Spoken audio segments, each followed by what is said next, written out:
Howdy fellas, Uncle Sasquatch and Jake. Today we're going to bring you the final segment of the muzzleloader accuracy series.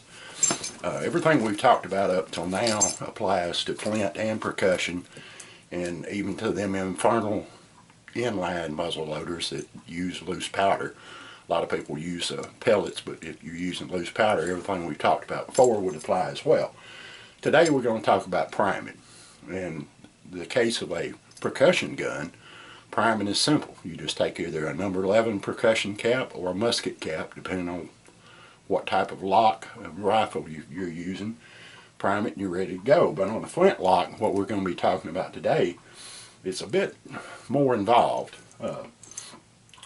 First thing you want to do is decide what type of receptacle you're going to use, what type of priming flask you're going to use.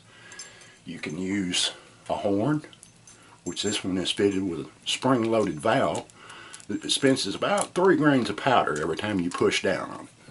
Okay, then you have this brass one, which is also has a spring-loaded valve. And this little thing right here I think is neat. Got it from the Track of the Wolf.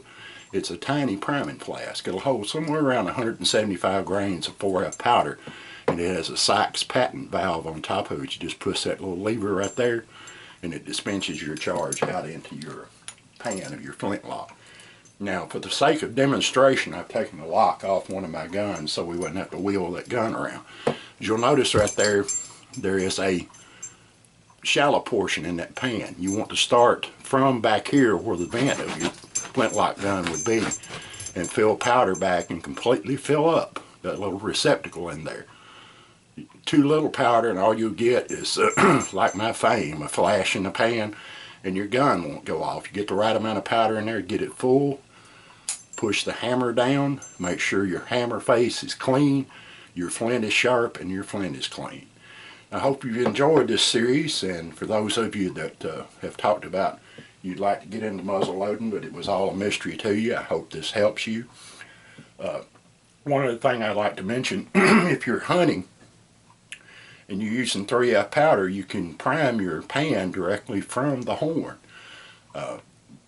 When you're shooting accuracy, I'd use 4F because the coarser the powder, like 3F, it's going to ignite slower. And when you're shooting a flintlock, you've got to keep your aim until you feel that gun push, because there's a little bit of a delay. Not much if your gun is tuned and you've done everything right, but there's a little delay in there, and there is some in percussion too. So you want to keep your aim till you feel the gun push you. Thanks for watching, and as always, keep your powder dry. Mind your top knot, Pilgrim.